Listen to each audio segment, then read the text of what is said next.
Varicose veins తో బాధపడుతున్నారా? భారతదేశంలోనే బెస్ట్ ట్రీట్మెంట్ అందించే ఏకైక హాస్పిటల్ ఏవిస్. నమస్తే రమగారు. నమస్తే జయ. రమగారు, మనం రాజైన బానిస పిల్ల ఏం చేసింది ఏమిటి? జమురుద్దు అతని కోసం 3 వారాలు 3 నెలలు గడిచిపోయినాయి. అమ్మాయి వచ్చి సంవత్సరం దాటిపోయింది. మన అసలు ఆలిషారు ఏమయ్యాడో చూద్దాం మొదట. ఓకే. ఆ రోజు రాత్రి ఏమైంది, జమురుద్దుని ఎత్తుకుపోయిన రుస్తుం ఇంట్లో, అదే మన రసూలు ఇంట్లో పడుకుని ఉంది అమ్మాయి. అమ్మాయిని తీసుకెళ్ళడానికి విజిల్ అయ్యి ఈలేస్తే వచ్చేస్తుందని చెప్పింది ముసలమ్మ. ఓకే. వీడేం చేశాడు, ఆ బిల్డింగ్కి ఎదురుగుండా ఉన్న ఇంటి అరుగు మీద పడుకున్నాడు. 3 రోజుల నుంచి నిద్ర లేదు, నుంచి వెతుక్కుంటున్నాడు. శుభ్రంగా పడి నిద్రపోయాడు. నిద్రపోయేసరికల్లా ఈ నిద్రపోయే వాళ్ళు ఏమిటి, మంచి తలపాగా ఒకటి పెట్టుకున్నాడు. తానని తెలియకుండా ఉండటం కోసం పైన ఒక ఉత్తరీయం లాంటిది వేసుకుని తలపాగా పెట్టుకున్నాడు. ఈ ఎత్తుకుపోయిన వాడు వీడే అని జనం గుర్తుపట్టకుండా ఉండటం కోసం. కానీ వీడు నిద్రపోయేసరికల్లా ఆ దారైపోతున్న ముష్టి వాళ్ళు ఎవరో చల్లగా వీడి పైబట్టని వాడి నెత్తి మీద ఉన్న తలపాగానే పట్టుకుపోయారు. వీడు బట్టిగా అక్కడ అరుగు మీద పడుకుని ఉన్నాడు. మెలకు వచ్చి చూస్తే తెల్లారిపోయింది. ఇహ జమురుద్దు వచ్చేది విజిల్ వేసి వేసి నోరునే పెట్టింది, కానీ ఎవరు రాలా. ఆ ఇంటి పనివాడు వచ్చి ఏంట్రా వాకిట్ల నుంచి విజిల్ చేసినామని తిట్టాడు. ఓకే. వీడు పరిగెత్తుకుంటూ ముసలమ్మ దగ్గరికి వెళ్ళాడు. ఏ ముసలమ్మ అయితే తను ఇక్కడికి పంపించిందో ఆవిడ దగ్గరికి. నేను నిద్రపోయానవా, ఏం జరిగిందో తెలియలేదంటే ఆవిడ వచ్చి ఈ ఇంట్లో పరిశీలించి చూసింది. మళ్ళీ అంతకుముందు సామాన్లు అమ్ముతూ వచ్చింది.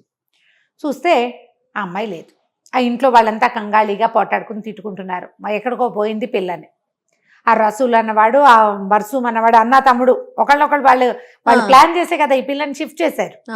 వాళ్ళంతా కొట్టుకుంటున్నారు. పిల్ల మాయమైపోయింది. వీళ్ళ ఇంట్లో ఉండవలసిన అమ్మాయి. ఓకే. వీడితోటి రాలా. ఓకే. ఎలా వెళ్ళిపోయిందో వాళ్ళకి అర్థం కాదు. దాంతో వీడు చాలా, అంటే అమ్మాయి ఎవరి పాలైనా పడిపోయిందా, ఏదైనా చచ్చిపోయిందా, ఏమైపోయిందో తెలియక జబ్బున పడిపోయాడు. మనోవ్యధతోటి ఏడాది పాటు మంచంలో ఉండిపోయాడు వాడు. ఓహో. సరిగ్గా తినేవాడు కాదు. ముసలమ్మ బలవంతం చేస్తే ఏదో ఒక ముద్ద తినేవాడు. ఇల్లు వాకిలి ఉన్నాయి కదా, ఇల్లు వాకిలి ఉన్నాయి. ఈ అమ్మాయి కోసం తెచ్చిన బోల్డ్ అంతా సామాగ్రి కూడా ఉంది. అల్లికి సామాగ్రి తెచ్చాడు కదా. ఈ ముసలమ్మ ఏం చేసింది, ఆ సామాన్ అంతా కొట్లలో ఇచ్చేసి డబ్బులు వెనక్కి తెచ్చింది. డబ్బులు మొత్తం పోయినాయి వీళ్ళ దగ్గర, ఈ సామాన్లు మాత్రం ఉన్నాయి. ఆ ఇంట్లో ఉన్న ఒక్కో వస్తువు అమ్ముతూ మెల్లిగా ఈ అబ్బాయిని మెయింటైన్ చేస్తూ వచ్చింది. వాడు ఒక ఏడాది పాటు అలాగే మంచం మీద పడి ఉండిపోయాడు. ఏ పని లేదు. గుర్తొచ్చినప్పుడల్లా దుఃఖించి ఏడిచేవాడు. అయ్యో నా వల్ల ఇలా అయిపోయింది, నేను ఇట్లా చేశాను. అనవసరంగా వాడెవడికో అన్నం పెట్టడం వల్ల కదా ఈ కష్టం అంతా వచ్చింది. అంతే. నిద్రపోవటం వల్ల రెండో కష్టం వచ్చింది. తిండి నిద్ర రెండిటి వల్ల నేను ఇలా అయిపోయాను. తిండి తినకుండా నిద్రపోకుండా ఉండేవాడు. అంత బాధపడుతూ ఉండేవాడు. అంత ప్రేమించాడు అమ్మాయిని. సరే, ఈ ముసలమ్మ రోజు ఏదో సోదగా చెప్పేది, వరే నాయన ఇట్లా ఉండకూడదురా, ఇట్లా ఉండకూడదురా, అది కాదురా, ఇది కాదురా అని. ఏడాది గడిచేసరికల్లా ఆవిడకి భయం వేసింది, వీడు చచ్చిపోతాడు. ఒకరోజు అండి, వరే నాయన నువ్వు అర్థం చేసుకో, మన ఊళ్ళో ఇప్పటికీ బానిస పిల్లల అమ్మకాలు జరుగుతూనే ఉన్నాయి. ఎక్కడైనా ఒక ఆడపిల్ల దొరికితే దాన్ని వాడతారు. ఇక్కడ అమ్మకాలు ఉన్న ఊళ్ళు మనవి. గ్యారంటీగా ఈ పిల్ల ఎవడి చేతిలో ఉండబడితే ఎవడో ఒకడికి అమ్ముంటారా. పిల్ల అందమైన పిల్ల, చక్కగా పాడుతుంది, చక్కగా ఏకతారాలు వాయిస్తుంది, పనిచేస్తుంది. ఇన్ని గుడ్ క్వాలిటీస్ ఉన్న పిల్లని ఎవడైనా ఎందుకు చంపుతాడు? అంతే. పెళ్ళంగా కూడా ఉంచుకోరు, దాన్ని అమ్మేస్తారు, డబ్బు వస్తుంది దాని మీద. అలాగదే కదా అమ్మకానికై వచ్చింది ఆ పిల్ల. నీ దగ్గరికి ఎటా వచ్చింది, నువ్వు కొనడం వల్ల. అంతే అని ఆవిడ ఏం చేసిందంటే, ఎక్కడో ఒక చోట అమ్మకం అయ్యి ఉంటుంది, వెతుకుదుగానే.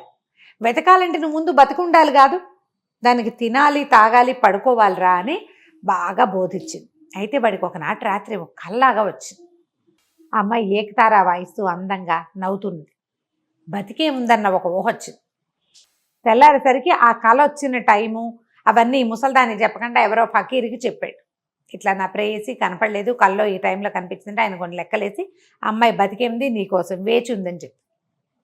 ఈ ఆశతోటి వాడేం చేశాడు, ఈ ముసలమ్మ చెప్పిందిగా, ఆవిడని వెంబడి పెట్టుకుని ఆ స్నానశాలకి వెళ్ళి శుభ్రంగా మన్నలుగు పెట్టించుకుని తలంటి పోయించుకుని. ఆ కథల్లో స్నానశాలలు కనపడతాయి బాగా. ఇళ్లలో స్నానాలు చేసేవాళ్ళు కాదు, స్నానశాలకు వెళ్ళటం ఒక వైభవం. చిన్న చిన్న ఉండేవి మసాజ్ పార్లర్స్ లాంటివి బహుశా. ఓకే. ఇంట్లో చేయరంటారా? ఇంట్లో చెయ్యరు. స్నానశాలకు వెళ్ళటం అనేది అక్కడ ప్రత్యేకంగా స్నానం చేయిస్తారనమాట. ఆవిరి స్నానాలు ఏవో ఉండుంటాయి, స్పా లాంటివి. వెళ్ళి ఆ తర్వాత ఆవిడ రోజు చక్కగా అవి ఇవి వండి పెట్టి ఒక నెల 2 నెలల పాటు బాగా పోషించింది వీళ్ళు. తిండి వంట పట్టి శుభ్రంగా, అంటే స్నానం చేస్తేనే తిండి వంట పడుతుంది అనే పాయింట్ ఒకటి కనపడుతుంది ఆ కథల్లో. ఒక 2 నెలలు పోయాక బాగా ఓపిక తెచ్చుకున్నాడు. 3 నెలలు అయిపోయింది. ఏడాది తర్వాత 3 నెలలు గడిచింది. వెతుక్కుంటూ బయలుదేరాడు. ఎవరినైనా అడిగేవాడిట, అందమైన అమ్మాయి కనపడిందా కనపడిందా కనపడిందా అని. ఏం కనపడుతుంది? మెల్లిగా తిరుగుతూ తిరుగుతూ తిరుగుతూ ఈ అమ్మాయి ఎక్కడైతే జమ్లా అనే ఊళ్ళో రాజుగా ఉందో ఆ ఊరికి చేరాడు. పోనీ అప్పటికో 4-10 రోజులు అయ్యాక ఎక్కడో సత్రంలో ఉన్నాడు. ఊరంతా తిరుగుతున్నాడు. ఓ వారం 10 రోజులైంది. ఆ సత్రంలో వాళ్ళు అన్నారు, బాబు 1వ తారీఖుకి ఇక్కడ భోజనాలు ఉంటాయి, భోజనం చేసి వేరే ఊరు వెళ్తూ గాను వెళ్ళిపోదలుచుకుంటే ఆ రోజు అన్నం తిని వెళ్ళు, చాలా బాగా పెడతారన్నారు. సరే, 4వ విందు మొదలైంది. రాజుగారి పైన కూర్చున్నాడు, జనాలంతా కూర్చున్నారు. ఒక్కళ్ళు కూడా ఆ మీగడ హల్వా ఎదురుగుండా ఉండే పళ్ళెం దగ్గర కూర్చోలే. ఎవరైనా కూర్చోపోతే సైగలు చేస్తున్నారు. వీడికేం తెలుసు? అదంతా చూశాడు. భోజనశాల అంతా ఖాళీగా మొత్తం ఫుల్ అయిపోయింది. ఒకే ఒక్క ప్లేటు ఖాళీగా ఉంది. వీడు పోయి చకచకా నడుచుకుంటూ వెళ్ళి అందులో కూర్చున్నాడు. ఎదురుగుండా కనపడిన మీగడ హల్వాలోంచి తీసి గరిటెది పెట్టి తీసి తన పళ్ళల్లో వేసుకున్నాడు. అన్నీ వడ్డిచ్చారు మిగిలినవి. ఇవి ప్రత్యేకమైన పదార్థాలు అన్నమాట. కావాల్సిన వాళ్ళు తింటారు. తీపిష్టం లేని వాడు తిండ కదా. మామూలు ఖాద్య పదార్థాలు ఉంటాయి కదా, అన్నం, కూరలు, రొట్టెలు, అవన్నీ వడ్డం చేశారు. శుభ్రంగా తిన్నాడు. హల్వా చక్కగా వేలు నాకుని హాయిగా తిన్నాడు. జనాలంతా చూస్తున్నారు. వీడు కూడా మూడింది. ముందు వాళ్ళంతా ఏదో మష్టి వెధవల్ల ఉన్నారు. వీడు చూస్తే పండల్లే ఉన్నాడు. వీడికేం పోయే కాలం రాబోతోందో, వీడేం పాపిష్టివాడో, మనిషిని చూస్తే బాగున్నాడు, వీడికి మూడింది ఇలాగ అనుకుంటున్నారు. కాకపోతే ఒక తేడా ఉంది. మిగిలిన వాళ్ళంతా సగం తిండిలోనే లేవదీయబడ్డారు. వీడు మొత్తం తినేసాడు. కూర్చుని తింటున్నాడు తాపీగా. ఆమె చూసిందా? ఆవిడ ఎదురుగుండా కూర్చుంది. మొత్తం అవన్నీ చూస్తూ చూస్తూ వీడి మీద ఆవిడ దృష్టి ఆగిపోయింది. వాడు అప్పుడే హల్వా తీసుకుని తింటున్నాడు. దాన్ని గుర్తుపట్టేసింది. కానీ వాడిని భోజనం చేయనివ్వాలని ఎక్సైట్మెంట్ వచ్చేస్తుంది. ఆవిడకు దుఃఖం వచ్చేస్తుంది లోపల నుంచి. నోరు మూసు కూర్చుంది. కామ్గా తలంచుకుని తింటా మొదలుపెట్టింది. జనాలంతా రాజుగారికేసి వీడికేసి చూస్తున్నారు, ఏదో చేయబోతున్నారు అని. పూర్తిగా అన్నం తినొచ్చింది. వీళ్ళు ఏమనుకున్నారు, ఓ పర్వాలా, వీడు మిగిలిన వాళ్ళంతా సగంలో లేవదీయించారు, వీడు ఇక్కడ దాకా వచ్చాడు, పూర్తిగా అన్నం తిన్నాడు, ఏదైనా మంచి జరుగుతుందేమో, పిల్లాడు బాగున్నాడు చక్కగా, వీడికి చెడు జరగకూడదని మిగిలిన వాళ్ళంతా కోరుకుంటున్నారు. భోజనాలు అయిపోయాక 2 సైనికులను పిలిచి ఆయన్ని రిక్వెస్ట్ చేసి, ఒకవేళ ఆయనకు ఇష్టమైతే రాజుగారి దగ్గరికి రమ్మని చెప్పండి రా. వాళ్ళకి ఆశ్చర్యంగా ఉంది. వాళ్ళందరినీ ఈడ్చుకురండి అంది. ఇక్కడికి వచ్చరికి డైలాగ్ మారిపోయింది. సరే, ఏమండి మా బాబు ఏ ఊరు మీది? రాజుగారు చూడాలనుకుంటున్నారు, మీకు వీలుగా ఉంటే రమ్మన్నారు. ఆ ఊరు రాజు పెట్టిన అన్నం తిని రానని ఎందుకంటాడు, గుండె చెరువాడు. అదే కదా. సరే బయలుదేరాడు. ఈ వరసలన్నీ దాటుకుంటూ రాజుగారు ఎదురుగుండా నుంచుంటే ఈవిడికి పుక్కిలింతలుగా సంతోషం వచ్చేస్తుంది, నవ్వొచ్చేస్తుంది, ఏడుపు వచ్చేస్తుంది.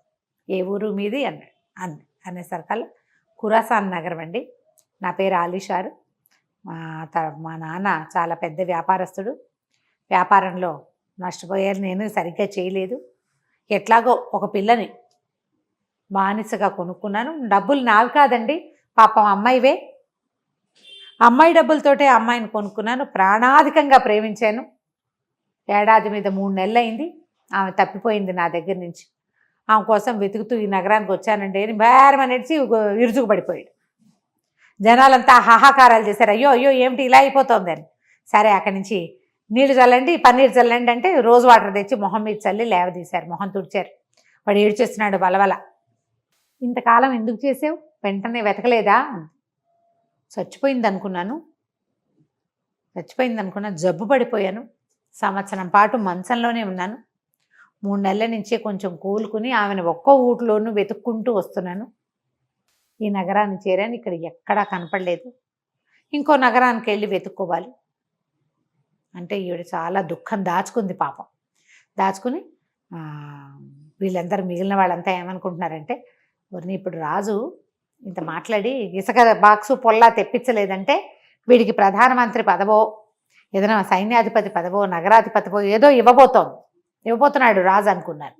అయితే ఏమంది ఈవిడే, అరే ఈయన్ని తీసుకెళ్ళి స్నానశాలకు తీసుకెళ్ళి శుభ్రంగా స్నానం చేయించి మంచి బట్టలు కట్టించి రాజాంతపురానికి తీసుకురండి, ఈయనతో మాట్లాడే పని ఉంది, ఈయన చెప్పినవన్నీ నిజం అని ప్రకటించింది.